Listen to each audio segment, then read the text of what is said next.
کہ رسول وہی دیں گے جو اللہ تعالیٰ کی پسند ہوگی، اور رسول وہی حکم دیں گے، اسی کو مزید ڈیفائن کریں گے جس کی وضاحت اللہ تعالیٰ فرما چکے ہوں۔ اچھا، یہ تو ایک بنیادی سٹیٹس ہے سنت کا۔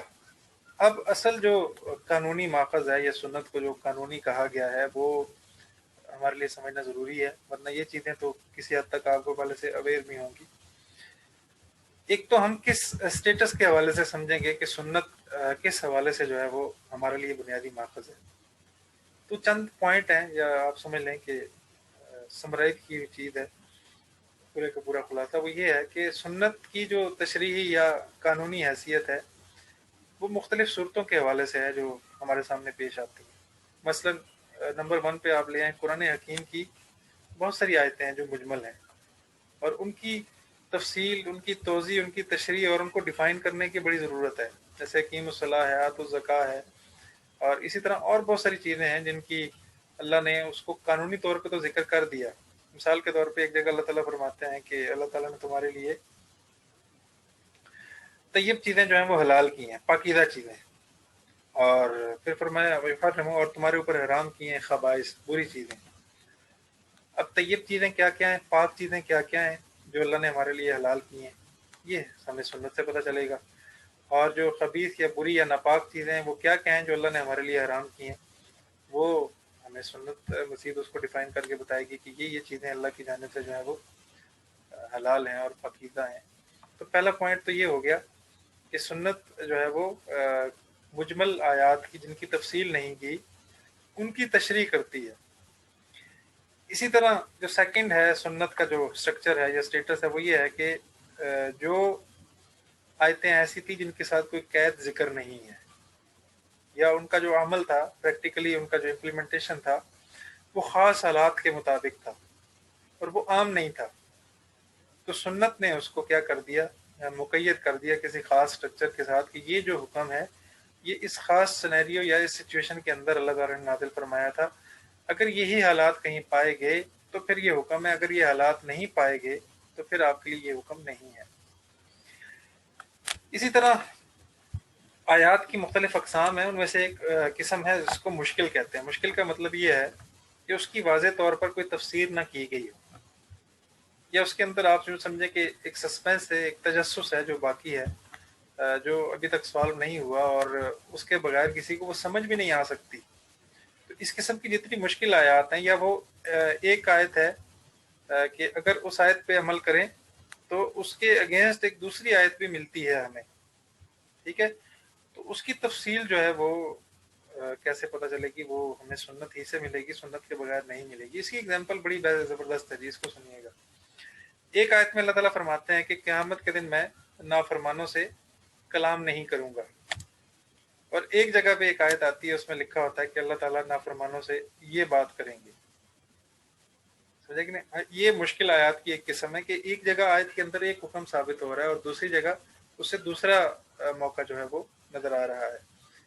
اب جب ہم سنت سے رجوع کریں گے اور سنت کی طرف ہماری توجہ جائے گی تو ہمیں پتہ چلے گا نبی کریم صلی اللہ علیہ وسلم نے ڈیفائن کیا ہے کہ یہ دونوں آیتوں میں کوئی کنٹراڈکشن نہیں ہے، کوئی بھی تضاد نہیں ہے۔ وجہ یہ ہے کہ اللہ تعالیٰ کافروں سے یا نافرمانوں سے خیر کی کوئی بات بھی نہیں کریں گے۔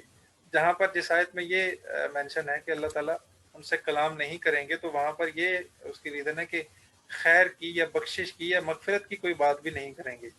اور جہاں پر یہ بتایا گیا ہے کہ اللہ تعالیٰ نافرمانوں سے بات کر رہے ہیں، تو وہاں پر یہ ہے کہ اللہ تعالیٰ ان کو کہہ رہے ہیں ذق انک انت العزیز الکریم، یہ وہ عذاب ہے جس میں تم شک کرتے تھے، آج چکھو اس کو۔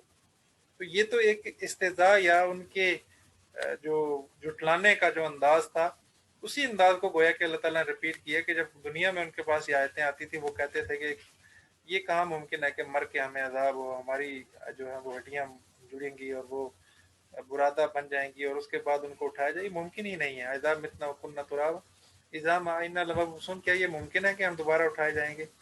تو گویا کہ اس کو جو ان کا جھٹلانا تھا اسی قول کو نقل کرتے ہوئے بطور تعذیب کے عذاب دیتے ہوئے اللہ تعالیٰ ان سے یہ گفتگو کریں گے۔ تو یہ سمجھنے کے لیے سنت رسول کا جاننا بہت ضروری ہے جی۔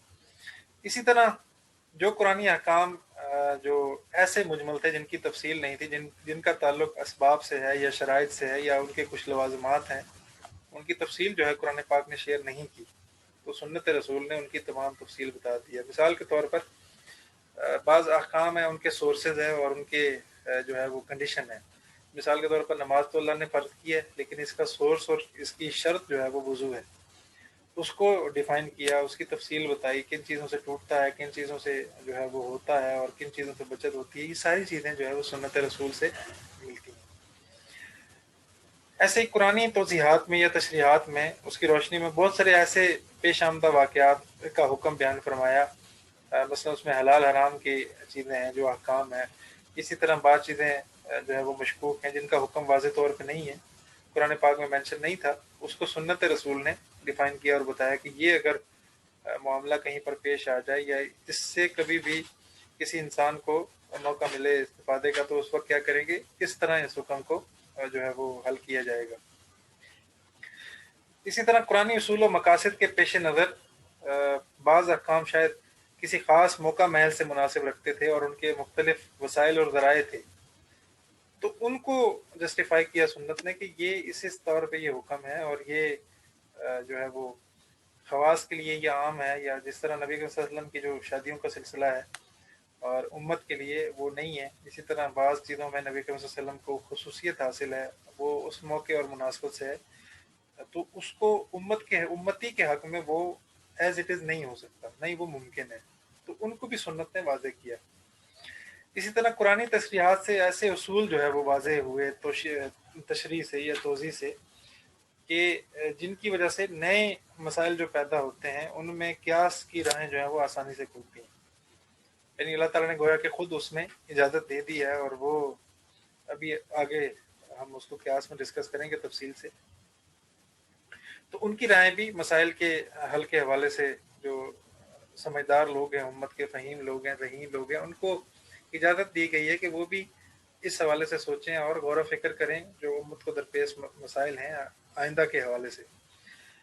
ایسے جی ایک چیز یہ بھی ہے کہ قرآنی احکام کے مختلف وجوہات جو ہے وہ شیئر کی گئی ہیں سنت میں، اسباب شیئر کیے گئے ہیں، اور ان کے اندر جو لاجک یا مصلحت تھی یا حکمت تھی ان کو بھی بیان فرمایا ہے، جس کی وجہ سے بہت سارے اور اصول جو ہے وہ شریعت کے ہمارے سامنے آتے ہیں، اور اس کو دیکھ کر بہت سارے اصول سمجھنا بھی آسان ہو جاتا ہے۔ اسی طرح قرآنی ہدایت سے اللہ تعالیٰ کی جو حکمت ہے وہ واضح ہوتی ہے، اور وہ واضح ہوتی ہے جب رسول اللہ کی شریعت میں ہم اسے سمجھتے ہیں، تو اس حوالے سے بھی سنت کا ہونا بہت ہی ضروری ہے۔ یہ بنیادی وجوہات تھی جی جس میں جو قرآن پاک کے بعد سنت رسول کو سورس قرار دیا گیا، اور خود نبی صلی اللہ علیہ وسلم نے بعض مواقع پہ خود فرمایا، جس طرح کہ ایک روایت ہے ترکت فیکم امرین لن تضلوا ما تمسکتم بہما کتاب اللہ و سنتی، کہ میں تمہارے اندر دو چیزیں چھوڑ کر جا رہا ہوں، تم اس وقت تک گمراہ نہیں ہوگے جب تک ان پر عمل کرتے رہو گے یا ان سے عمل حاصل کرتے رہو گے۔ ایک کتاب اللہ اور ایک میری سنت ہے۔ اس کا مطلب بھی یہاں پر یہی ہے کہ گویا کہ کتاب اللہ کے بعد خود نبی کریم صلی اللہ علیہ وسلم کی سنت کو جو ہے وہ واضح اور ایک پریکٹیکل حیثیت حاصل تھی ماخذ شریعت کے طور پر۔ تو گویا کہ نبی کریم صلی اللہ علیہ وسلم نے اپنا سٹیٹس بھی یہاں واضح کیا، اور ماخذ کے حوالے سے بھی بتایا کہ شریعت کا جو دوسرا ماخذ ہے وہ سنت رسول صلی اللہ علیہ وسلم ہے۔ خود آپ کی اپنی جو زندگی تھی اس میں بھی یہی اصول تھا۔ قرآنی حوالے سے تو میں نے دو مثالیں آپ کے سامنے رکھی کہ نبی کریم صلی اللہ علیہ وسلم جب کبھی آپ کو معاملہ پیش آتا تو سب سے پہلے کتاب اللہ میں تلاش کرتے، اور اس کے بعد پھر جو ہے وہ اپنی سنت سے استفادہ کرتے۔ جس طرح کہ بدر کے قیدیوں کے متعلقہ جو ہے وہ رائے تھی حضرت عبداللہ ابن رواح اور حضرت ابوبکر صدیق رضی اللہ عنہ کی رائے ایک تھی، اور حضرت عمر اور ایک اور صحابی تھے ان کی رائے الگ تھی، اور پھر مشورہ ہوا اور آپ نے ڈیسیژن لیا۔ بعض یہ کہتے تھے کہ فدیہ لے لیا جائے اور ان کو معاف کر دیا جائے، چھوڑ دیا جائے، اور بعض نے کہا کہ یہ ہمارے بچوں کو پڑھائیں بطور فدیے کے جو فدیہ نہیں دے سکتے۔ تو جبکہ حضرت عمر اور دوسرے صحابی کی رائے یہ تھی کہ نہیں یا رسول اللہ، انہوں نے آپ کو بہت تنگ کر کے رکھا ہے، اور ہونا تو یہ چاہیے جس کا جو رشتہ دار ہے وہ اپنے رشتہ دار کو سامنے رکھے، اور مسلمان کو تلوار دے دی جائے وہ اپنے رشتہ دار کو قتل کر دے، ان کی سزا یہ ہے، اور میرے حوالے میرے ماموں کر دیے جائیں کیونکہ وہ آپ کے نافرمان تھے، آپ کو قتل کرنے کے در پہ تھے، لہذا